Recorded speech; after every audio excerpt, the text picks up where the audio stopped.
Hi everyone, welcome to this interview by Core Recruitment. Thanks very much for joining us today. I'm Christian from Core, and we're an international recruitment agency, and we specialize in leisure, hospitality, and retail across multiple different countries across the world. We're doing this interview series and have been for about the past 12 months, and we've been meeting lots of different founders, investors, interesting people doing interesting things across the board. There's lots of content that you can watch on our website, which is www.corerecruitment.com. You can listen to us on Spotify, or you can watch the videos on YouTube as well. Now, I'm really excited about today because something that not a lot of people know about me is I love a hot chocolate. I love a cold chocolate. I love any type of chocolate. And we're meeting the chief exec of Knoops, who is William Gordon Harris. William, how are you? Very well indeed. Very well indeed. Thank you for that introduction. Great to have an advocate to start with. Normally we have to work on them to become an advocate and tell them about Knoops, but you're already there. I'm 100% there, and it's like, what percentage are you? It's like I Well, think we need exactly. to make that 100, you're this 100% in. roughly. That's important. But are you what sort of drink do you like? What sort of are you a dark chocolate, light chocolate person? A mocha, kind of like, that kind of like side of things is kind of like, one of my favorite kind of like things to do. And definitely Gateway summertime drug. event. It's a gateway drug. That's fantastic. Okay. That's fantastic. That's what we like to start. That's absolutely. We get you in. And break them in slowly. So, Absolutely. William, get us kind of like, kicked off with this. You saw Knoops in Rye and you decided that you wanted to invest and you wanted to get involved. And I mean, your instincts have got to be pretty good. So when you walked into that store for the first time, what were you kind of thinking? What was running through your head that made you triggered you? Listen, my instincts are terrible, and the sort of the wasteland of failed investments. It was huge, but no. But occasionally, that's the whole nature of being an entrepreneur. You know, it's like, okay, let's get in here. Look, it was. I happened to have a house down near Rye, in sort of the from 2011 onwards, and I was aware that Jens had started Knoops, and really, I was the most unlikely customer. You know, I'm a coffee addict. But I had children who said to me, listen, there's this place called Knoops, and I became aware of it. And I suppose I probably first walked into the store in 2015, 2016, when Jens had been open a couple of years. Look, it's easy to look back and say what I saw then. In reality, I saw a queue of people outside a tiny store at the wrong end of the high street with this crazy German man serving chocolate drinks, right? In a joyful environment. Now I could say something very clever like this was a massive gap in the market and that the coffee business was entirely made by men for men and they forgot everyone else and all those other wonderful things. But the kernel of the idea from Jens was that he'd had this wine bar-esque approach to chocolate that was entirely innovative and it piqued my interest. And I kept thinking, where else is this being done? You know, that was the first thing of saying, you know, where in the world, why isn't anyone doing this? I suppose the first question was why? Why is this not being done? You know, we're enormous tablet chocolate eaters. Why is this not a thing? Why is this not a category? And I suppose that was the first peak of the interest back then. That was the very first time I went in. There was a lot of other stuff that came from that. And you know, I don't want to take the whole podcast up with the first question, but there was a real fascination that everyone was coming in there from all different backgrounds, age groups, and everyone was coming in together. And we've learned so much since then. But the product was the first starting point because I probably went in 10 times and had a coffee whilst one of my children had a hot chocolate or a chocolate milkshake in those days with the two versions of chocolate drinks. And one afternoon, cold afternoon, Jens said, what about hot chocolate? And I said, okay, I'll have a dark. I think I had an 80% Ugandan with standard milk. And it was utterly delicious. And I thought to myself, hold on, even I, you know, this sort of middle-aged man who is, you know, sort of not your core demographic, or I didn't think, has actually now got a cadence. If it's a cold afternoon and I'm going through Rye, I'm going to pop in for one of these. And that Nice. was the sort of point, oh my God, this is for everyone. That was, I suppose, the key moment of seeing those different customers coming into the store. You know, the kids from Pontin's holiday camp, Wes Anderson. You know, all those different people coming in into the same place to be served by this sort of wonderful, eccentric German guy handing out the chocolate without sort of failure, without favor or fear. You know, of trying to rush to the front of the queue and being carefully put into my place in a nice way.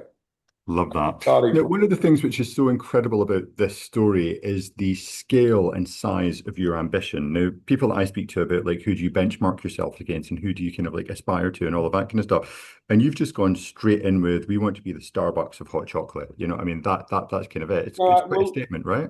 well, we want to be bigger than Starbucks because we want to be Starbucks and Nespresso. Because the point of the business is this is a multi-channel business. And although Starbucks came late to the party with their pods, etc., it's very good business. I wasn't looking for a CEO role to come in and work through my 50s and 60s, leading a business with hundreds of people, right? Okay, I was quite content doing what I was doing, which was not a lot. And but when you're handed something with this potential, I mean, I love to think about what 1978, 76, you had Alan Sugar and you had Steve Jobs, and they both had similar sized computer businesses, right? And one played a different hand and built Apple, and the other sold out for what 180 million to B Sky B. Yeah, he does drive around a Rolls Royce with AMS1 on it, but you know, you got the cards. It would be an appalling failure to not play them in the best way. And the addressable market for chocolate is so enormous, and the opportunity is so enormous that building a 50 chain chocolate shop business making 10 million a year is not what's laid in front of you. That's not the opportunity. That would be an appalling beta outcome. That's such a good answer. Such a good answer. Now, when looking at kind of like, I'm going to come back to the business growth side of things in a minute because like you've done the very incredible thing of taking a concept which was already formed, working with the founder, and then taking over and moving from this kind of like exec chair into CEO position, which isn't something that we kind of like see all the time. Can you just give us a little bit about the journey from working with the founder, taking on the concept, and I mean, I guess taking on the reins now, and what's the original founder's involvement still? So Jens is our global sommelier, right? Jens was never. If you had a founder, and I've invested in other businesses, if you have a founder who's got to 3 stores, you've got a founder who's also an entrepreneur. Now you've got a problem on your hands, okay? Because you've got someone who's got the sort of passion, but also he's got this sort of understanding of the business side of it. This would be a nightmare. Jens is a perfect partner because he's deeply involved in the business.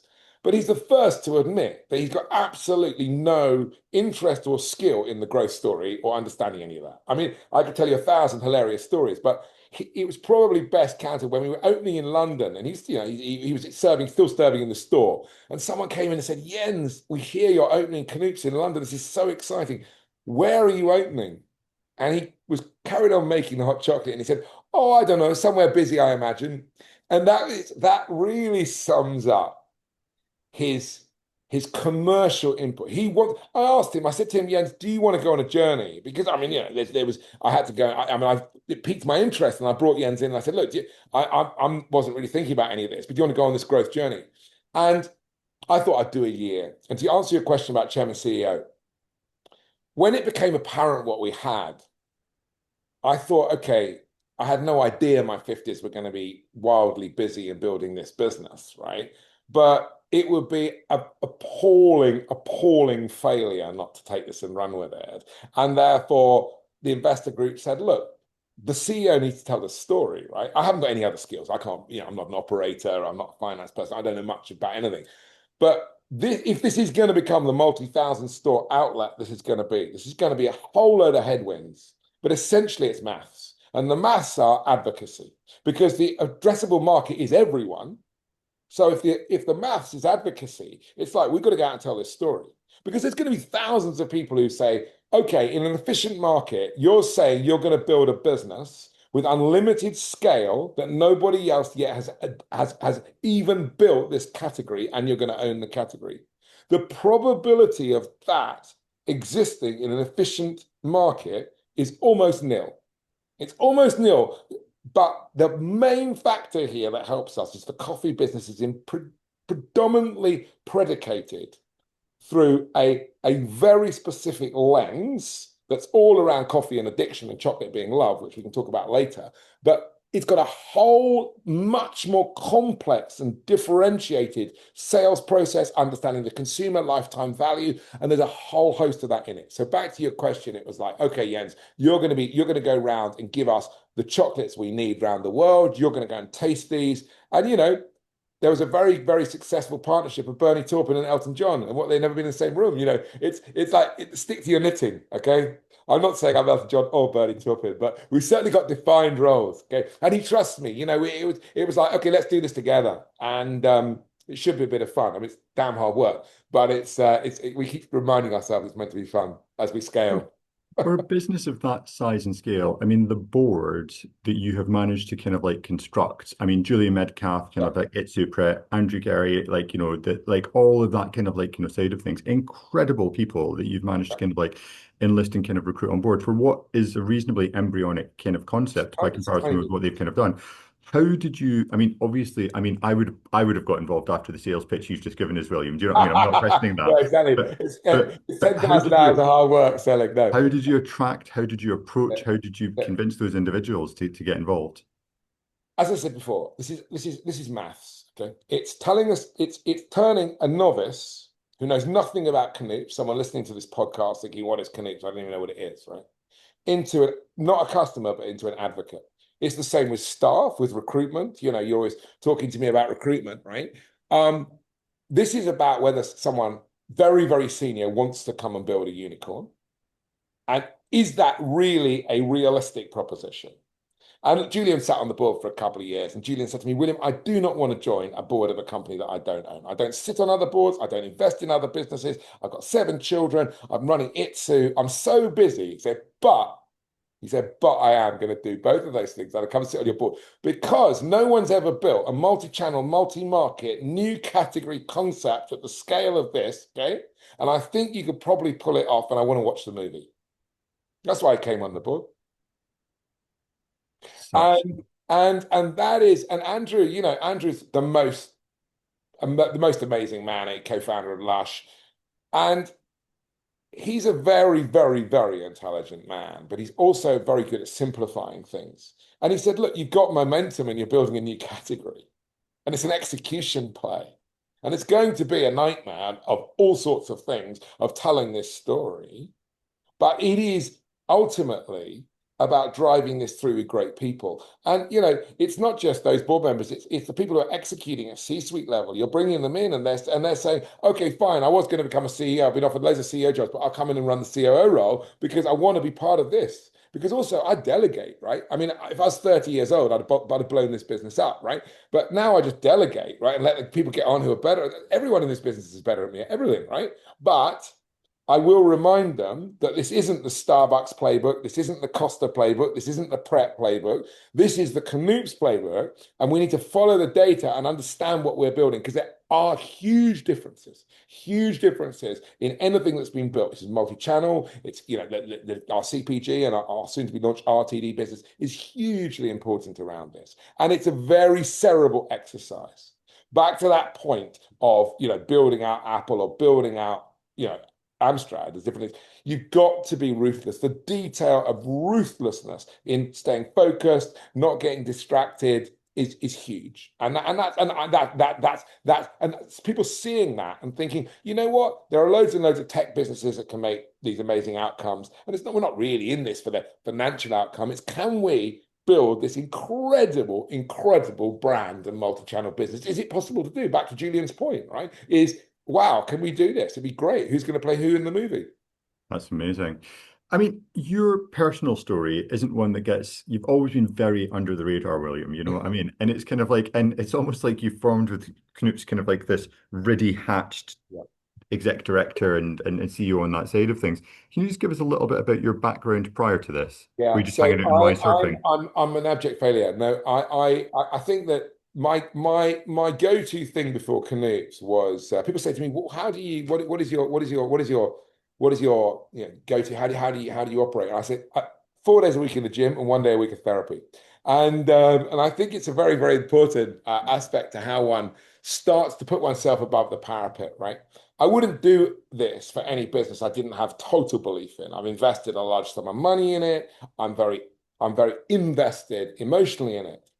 And before that, I was always in the background. So my first career was real estate, essentially. I did my first degree was law, which lasted about 5 minutes at London University, Queen Mary Westfield, where I failed abjectly in every matter of law, actus reus and mens rea, I remember, but beyond that, not much else. I don't think my cohort of students were particularly interested in what I wanted to do, which is basically lunch around London.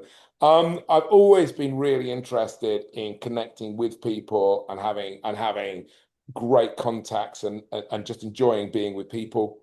Yeah, so cut my teeth in resi and commercial property in London, in the southeast.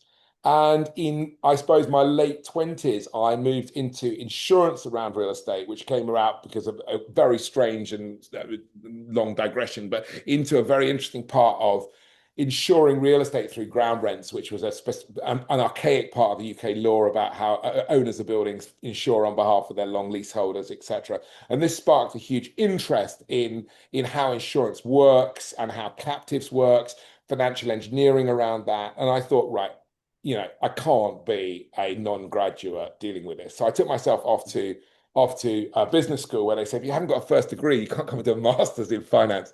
And so I managed to get the head of the Lehman Brothers was still operating in those days. So I got the head of Lehman Brothers in London, who is a great friend of mine, to say, no, don't worry, William's bright enough. And also the Dean of Law at UCL, who's also a great friend of my mother. And they both wrote these things. So the Dean of, I don't know, the faculty at John Cass Business School, Bones as it is now, said, okay, William, we've never taken anyone on without a first degree, but these people seem quite extraordinary, these letters on these headed paper.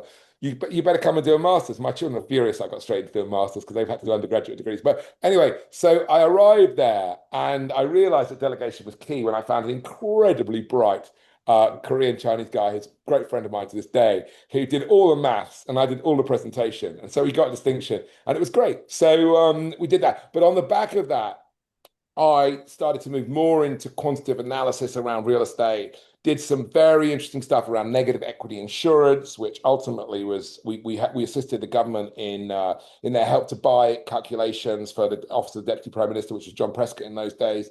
So I was doing a bit of that, wrote some interesting papers with Carl. Actually, I never did any of them, but got co-authorship, and did some of that, and got very interested in social housing, which was an area of my dissertation as well. Very, very interested in owner occupation and the effects of over-owner occupation in an economy to do with the fact of social mobility. And these are my areas of academic interest.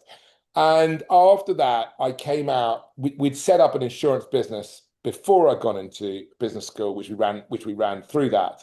And I realized I liked these early stage startups. And so we kind of did, and I love telling stories. You might work that out. I like to tell. So bringing people together into that world, we had some we had some early prepay businesses that were quite interesting, which you don't want to embarrass the founders, but there were some great people who would come along, and I said, come on, you got to do this. And I realized I had all these very bright people who were brilliant, and all I needed to do was tell the story, bring a few people in together, and let them get on with it. And that was just a great shtick because I could hide away and everyone thought, I mean, a lot of my friends thought I was a drug dealer because no one knew what I did. And they just thought, oh, Willie was swanning around. So I tried to make it look as easy as possible. So Knoops was a total departure. So we've done a few SaaS businesses. It was great. Always doing some property, normally a disaster with planning. Every time you build a block of something, you think, I'm never doing this again. I hate the planners. And then you sort of do it again. It's like in your mind. And then after the property market really stopped growing in 2014, 15, I exited it a lot of it anyway. It was good timing, again, fluke, not knowledge. And then it was like, okay, there's some really interesting startup businesses around that we can put people into, dry cleaning software, just very interesting stuff. And I got some experience in that. And then Knoops came along and it was like, okay, this is really interesting. It's completely everything you wouldn't invest in. It's high capex, it's a nightmare, it's got people involved in it. But you know what? Sometimes you meet the love of your life at the wrong time normally. Sometimes it happens together and it's serendipitous. So, maybe that cold afternoon where I said to Jens, oh, will you pop up to my house for a cup of, for a glass of wine or something? I'd like to chat to you about something. I'd like some advice. Always ask for advice. And that's the best way into stuff. Never ask someone directly for what they want. And people love giving advice. So they came up and we sat down. My Dachshund probably sealed the deal by sitting on his lap and by the roaring fire. And Jens and his husband became great friends, and Knoops was born. And it's a very exciting story, and I never tire of telling it because it's just a positive one, right? I mean, when we were doing complex financial derivatives for home equity insurance with hedonic modeling out of 4 PhDs out of business school, it's great, but you can't really tell anyone at supper what you're doing because they glaze over and they don't want to hear any more about contracts for difference and whether they should be categorized by the FCA as an insurance contract and the difficulties we're getting with regulatory approval. That's less interesting. Exactly. But if you say, listen, there's Starbucks did coffee and we're doing chocolate, and I reckon everyone in the world. And if you tell them the best statistic in the UK that someone at Mondelez told me, he said, chocolate adoption in the UK home is higher than loo paper. So that's the starting point. It's complete saturation. And so, there's more chocolate in the UK home than there's loo paper. We're always running out of loo paper. We never run out of chocolate. Always got some. That's it. So you start, these are the anecdotes that amuse people, and they can see the kernel of the idea. I always tell people, failure is an orphan and success has many parents. And we have this concept at Knoops. You go tell these people, right? In the early days, you told all these men sitting around VC tables. They say, "Oh no, hot chocolate? No, I don't think that's a thing. I had one at skiing last year, but that's not going to be a thing." And then you go to our Manchester store and you see 1,000 drinks a day being sold to everyone but these middle-aged, boring men. And you realise that you need to look through a broad lens. That's incredible, an incredible background and story. So when you are looking at your leadership team, at your people, because you've not come from the traditional hospitality retail kind of background in terms of moving up, I can imagine that you're pretty open in terms of the competencies that you look for when you are kind of screening people. So do you do it based upon personality traits? Do you look for people who've had key achievements? Do you look for people who've exited things? What do you look for when you sit down and meet somebody? I look for people who are curious. Because what you've got here is you've got something that's entirely new, but Yeah, everybody feels they know it. It's a really weird thing. So people will say, at Starbucks, at Costa, at Pret, at Itsu. It's like, okay, that's great. And I'm sure there's a lot of things. For example, right? Everyone will tell you if we reduce the price, we'll sell more products. That is true in coffee. That is true in coffee. Because coffee is a generic drug, right? That's now ubiquitous on the high street, right? It's like drug dealing, right? If anyone yeah. drops off the corner, someone else goes on the corner, right? That's totally, no one gets shocked. That's the only difference. Not I know of. Anyway, but the difference is so huge here that curiosity, to answer your question, is the most important thing. And so the openness to say, okay, we don't know. So we ask, what do we think and what do we know, right? Yeah. And so everyone says, oh, every single SaaS business in our area says, oh, we'll give you a single customer view. I don't know whether this is going to be bleeped out. Bullshit. Nobody has a single customer view. Okay. And so we need to build one. So let's get some young people in with curiosity and understand what it is, right?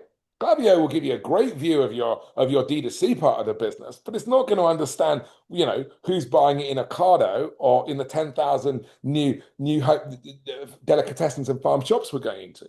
So this type of curiosity is people either get it. The two types of people who Knoops, people who don't get it yet and have got it now.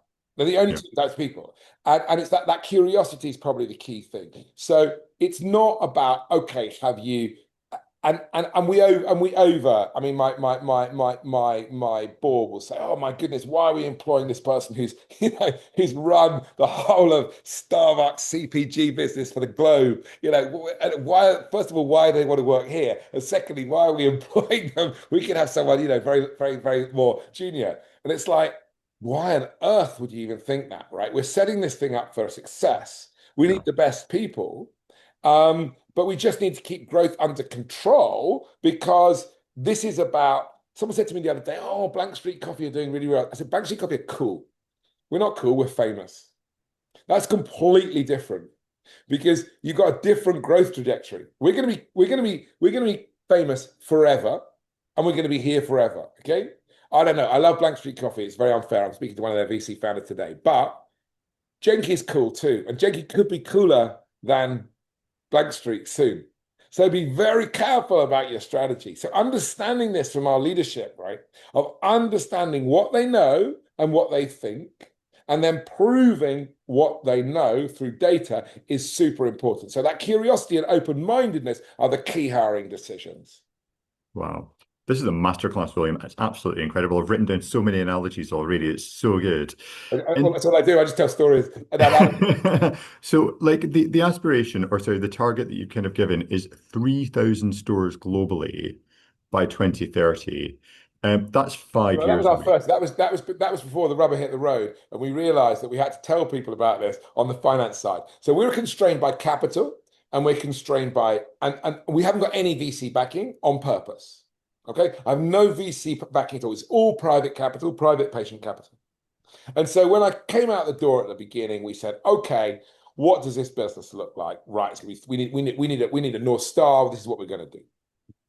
Our Project 2032 now, which is a much more understood, nuanced, bottom-up model, looks at about 600 stores by 2032. We'll still get to thousands. We'll have more than 3,000 because this is ultimately just simple maths. Yes. But realistically now, really understanding what we want, what capital is available, how we do it in different markets. I mean, I thought, right, we'll just build out more and more stores in the UK.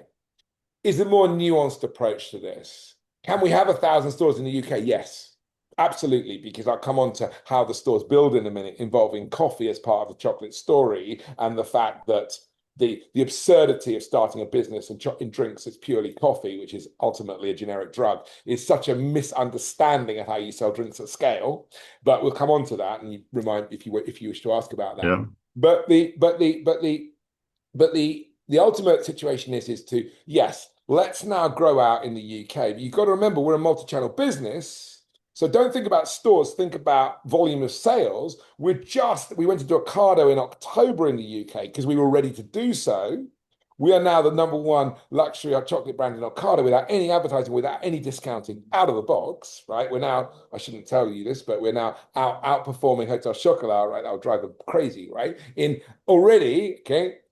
And you probably, I don't know, how many viewers you got? Not many, I hope. Anyway, but now taking us into, we're about to announce a contract which I can't tell you who it's with, but which will bring us into farm shop doors, 10,000 of them starting next year, but starting with a few thousand this Christmas. That could mean we could have as much revenue in the UK out of our store network now just from CPG by 27, 28.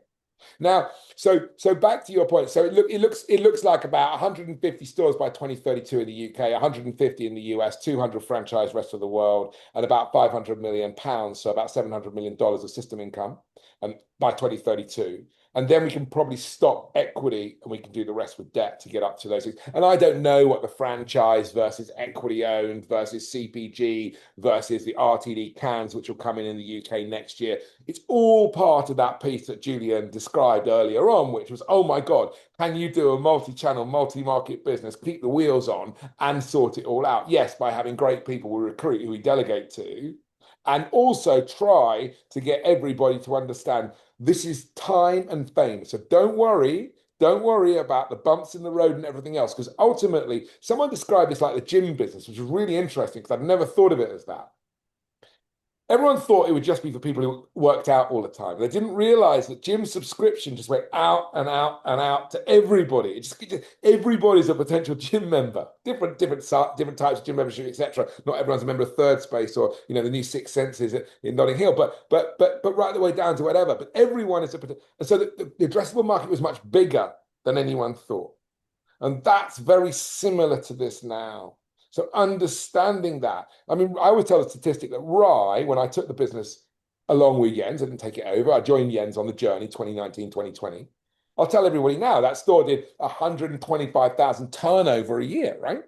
I mean, it was the wrong end of the high street.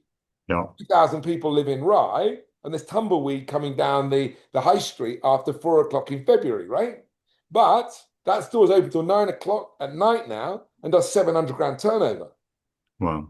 My CFO is going to go crazy, but that's compounding effects. That's compounding effects, and that's universal. But you get a lot of people who say, "Oh my God, your store X didn't do payback in 2 years. Doesn't matter, right? It doesn't matter. If I've got a store that gets to 250,000 EBITDA in perpetuity in a market town, that Blank Street Coffee is 30 years away from being able to get anywhere Yeah. near. That's a much bigger proposition. But your VC fund is going to say, oh, no, no, no, no. Our model says we have to have 24 months payback. It's like, Yes. what are you aligning to CPG sales in the Southwest by being in Wells? We're not in Wells yet, that approach is, it's not zero. Now we can't prove it yet, but you've got, so it's patient capital is key. Patient capital is key. So I think Absolutely. so yeah, we'll have more than 1,000 stores because just back, well, no one got up there. Now, I did want to dive into two things because you brushed past it there very quickly, but you have obviously you've been going into UAE, been looking at China, where you've been doing kind of like a joint venture, and also the US kind of expansion as well. And just like, I mean, a JV in China trips off the tongue kind of very easily. I'm sure that there's a lot of complex work. Can you just give No, us I'll a tell you the little most bit? complex thing is we have a trademark squatter. So people say, why haven't you opened in China? Because it's very complex. There's a lot of issues which we're working through and how we deal with it. And I don't want to talk too much about that because, oh my God, the lawyers will be furious. But there are a lot of, you start by saying, this is what we're going to do. We will do it all. Do I feel less confident of a 3,000 store multi-billion-dollar business than I did 5 years ago when I got into it? Not a bit of it. It's far more, the opportunity is far bigger, right? I mean, Mixed Day, I think, opened 40,000 shops in 60 months in China, right? I mean, these are the numbers. I don't know how many Luckin opened last year. This is once the systemization of this occurs, the addressable market is everyone. Do the maths, right?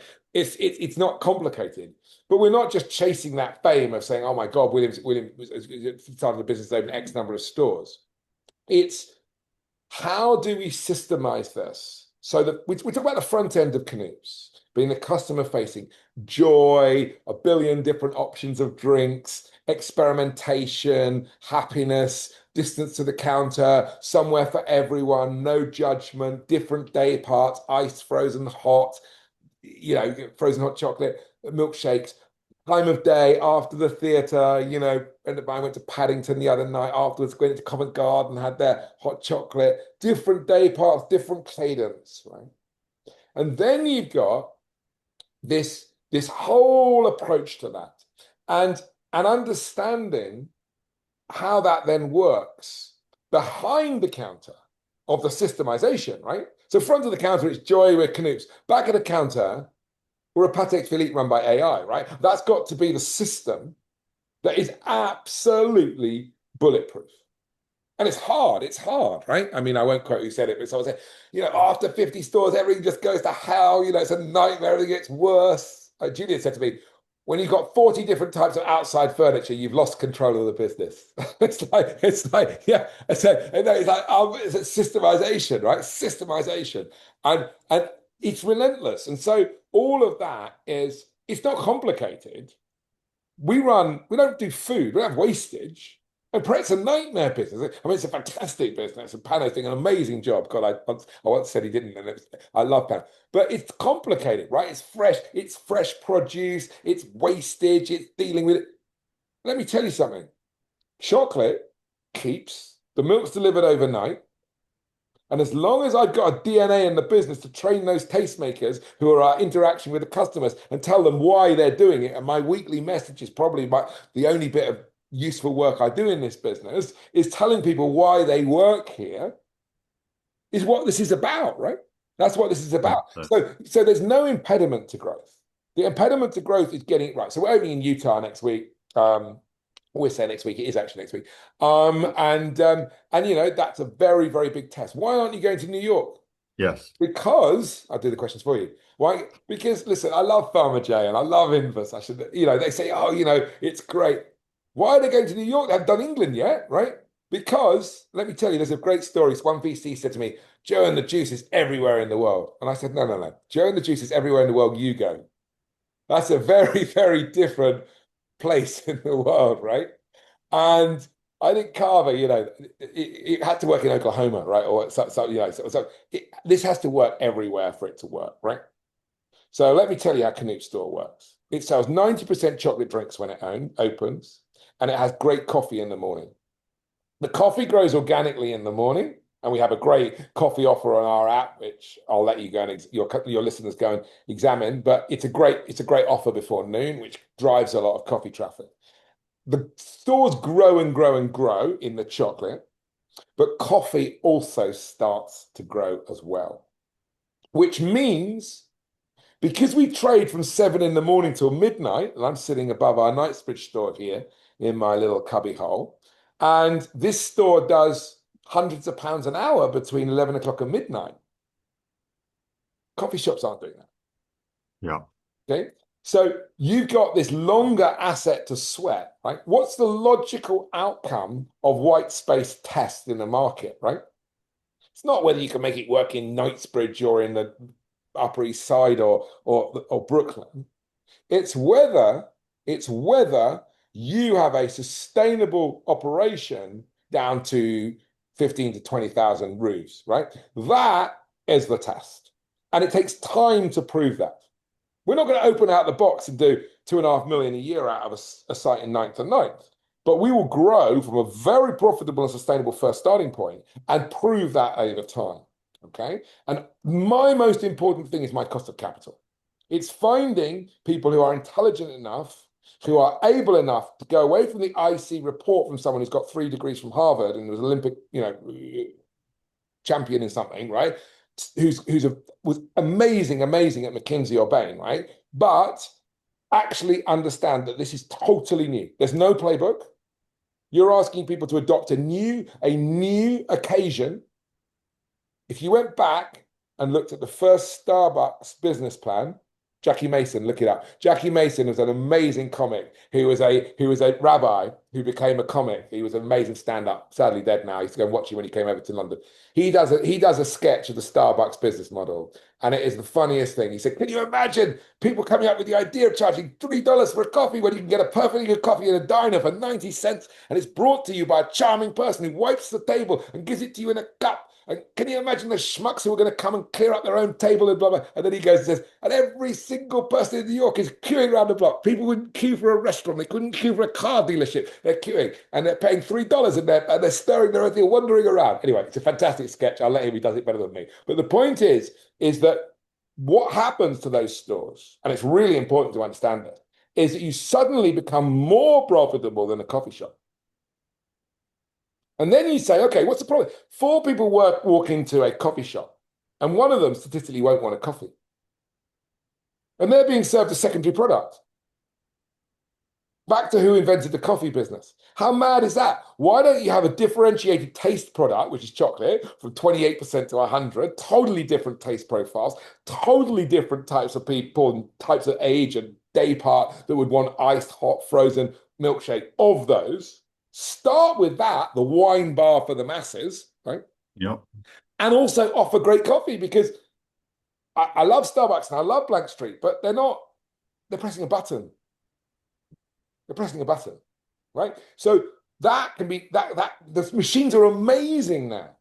And we can create great coffee. Our 100% Arabica is delicious. It's a great coffee, right? I have it at home, it's fabulous, right? But how much more sensible to have a day part that's 7 in the morning till, well, in a regional town, 10 o'clock at night, right?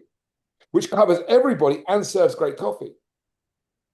So back to your point of how many stores you can get, it's limitless, because you're taking out the concept of being coffee-centric. It's incredible. The model is absolutely incredible.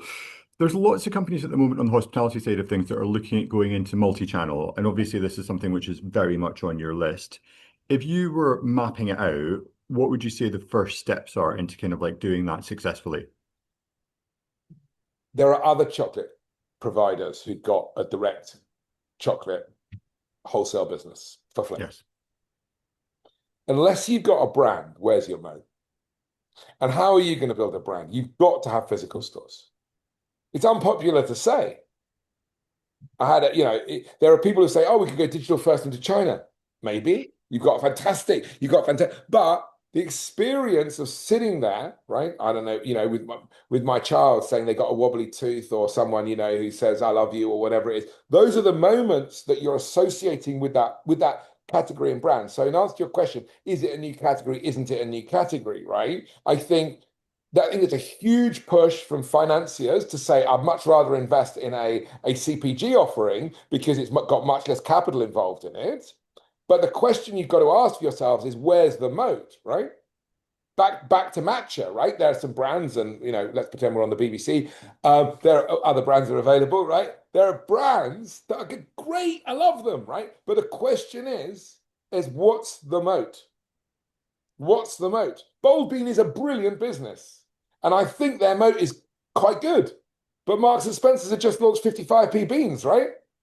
So I'm not thinking Nestle and Mars are not going to take this Knoops line down, right? They're not going to say, "Oh my God, it's amazing, well done, William. That's great. You've got $1 billion brand," right? They're machines, okay? They're machines, okay? They're terminators, and therefore all we can do is have a brand. Our only protection is brand. So if you got the brand going and customer love, and the easiest way to do that is to love our managers and let them love their local communities, and let Berry in Chester have her amazing tastemaker board of whatever they're selecting, which Knoops they should be selling today. Get out and sample it and create the love.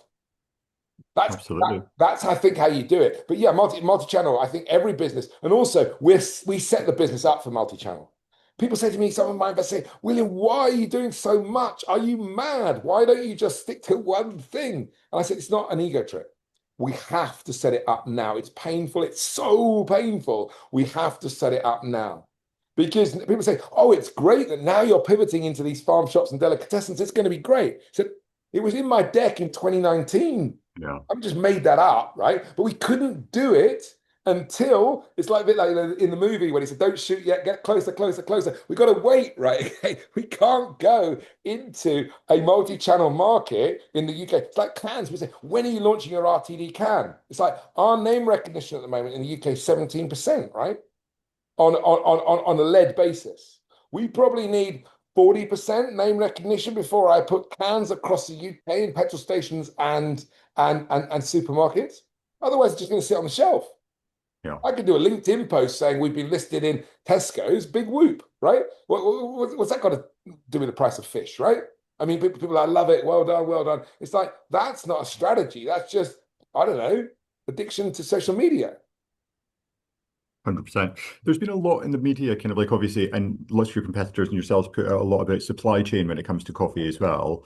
Can you give us a little bit about what you're doing ethically from that perspective? Yeah. So you asked what Jens does. Jens, so people have B Corp, people have fair trade, they have this, that, and the other. Okay. It's very complicated, right? People say child labor. Okay. Well, I used to have a house in the country and we had a cottage beside it. Yeah.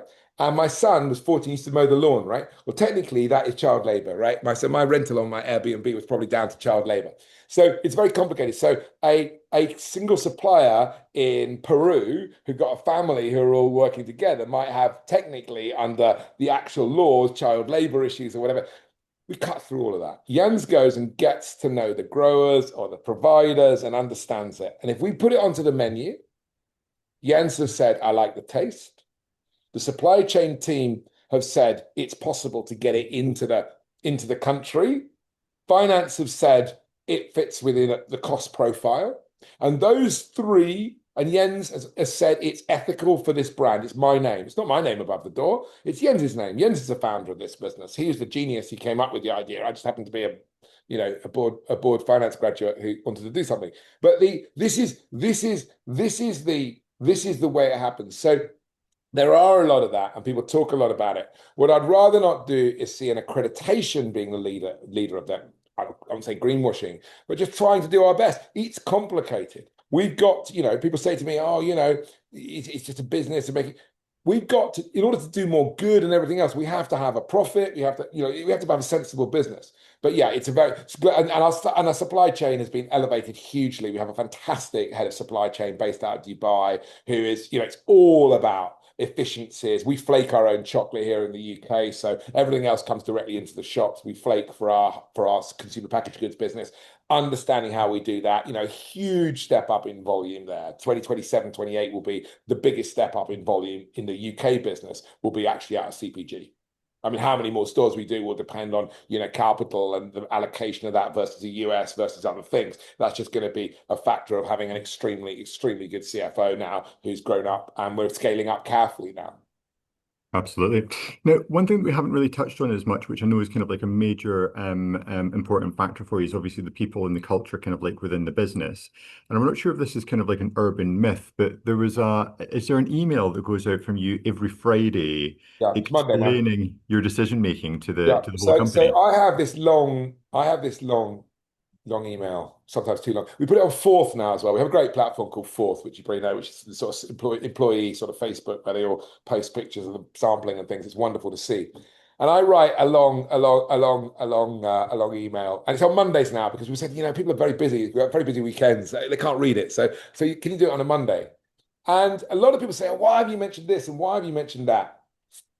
I craft it. My son is at university in America. He sends me it back with some spelling error checks, which is really annoys me. But that's another. He gets it because he works in the shop in the holidays, so he's on the distribution list. He goes, good email, but it could have been anyway. So I got Christian.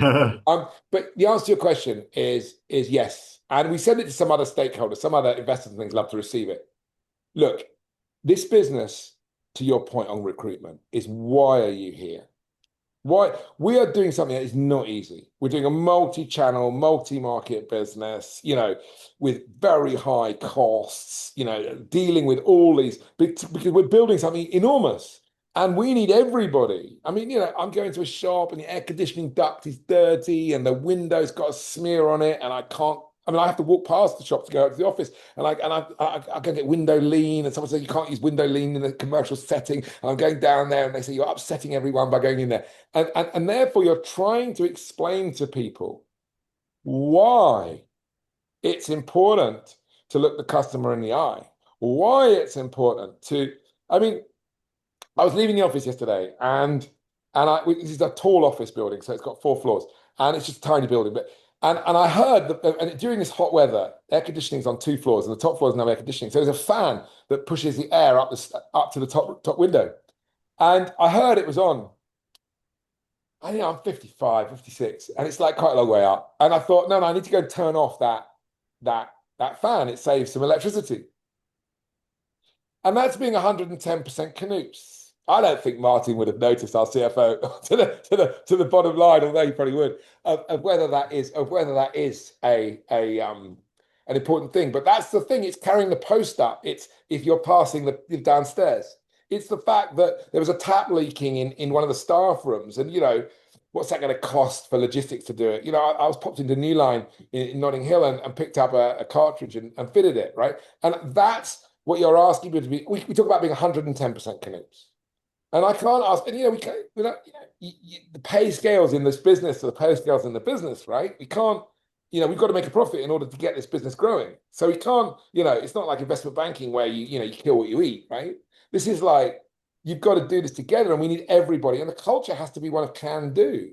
And it's amazing people, we have to say, sometimes people, leaving, we just try to have a good relationship with those people. I think that cements it. I think a lot of people write messages, but a trite message about nonsense. It has to have a beginning, middle, and an end, and it has to have a story to it. So it takes a while. And people say, why did you write this and why did you write that? And I say to them, listen, you're in X department, you're good in that department.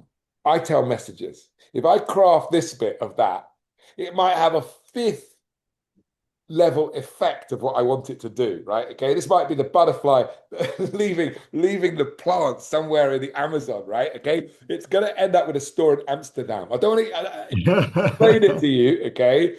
That's not necessary, okay? There's a great line. You probably watched We Crash, which is Adam Newman and the story of WeWork.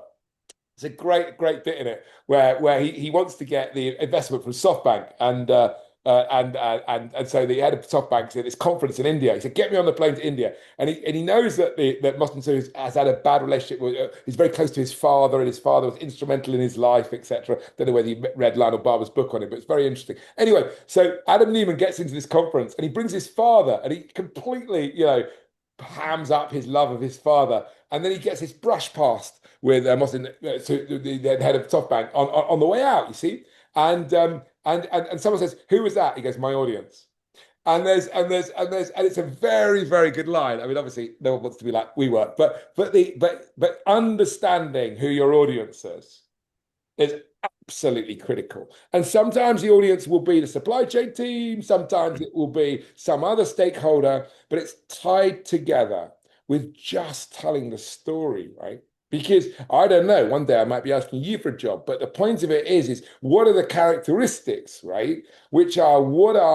And that story, that leadership, if you're talking about leadership, because I don't run the business, but leadership is about empowering those people to come in and say, a senior member who comes into this business and says, look, I've been offered something on twice the salary. I'll take this and I'll invest £500,000 in the business because I believe in it, because this is what I want to do. This is what gets me up in the morning. That's what you want to be creating, and that's what you're doing with the message. You're getting people to say, and we did a crowdfunding as part of our funding, and we had people who worked in the stores. His parents invested like a load of money, right? So I believe I mean, obviously, caveat, you can lose it all, but it's because their children said, no, this is a brilliant business. I love It's that. amazing. William, thank you so much for taking the time. It is an absolute masterclass in how to kind of I've written down like a page full of like analogies and things, which I'm going to be kind of like using in my own business as well moving forward. But I bet you best of say luck that to with it. all the CEOs. Oh, You're too smooth. You're too smooth. No, listen, it's an absolute pleasure to speak to you. And as I say, I hope people get something from this. I do a lot of speaking to young people and trying to get that curiosity thing. And whatever level of recruitment or whatever you're at, it's about being curious and getting out there. I know we're in a world of AI and taking away jobs and stuff. The added value is the human element of being able to communicate. And it's actually never been more important. And hospitality is a great one for that.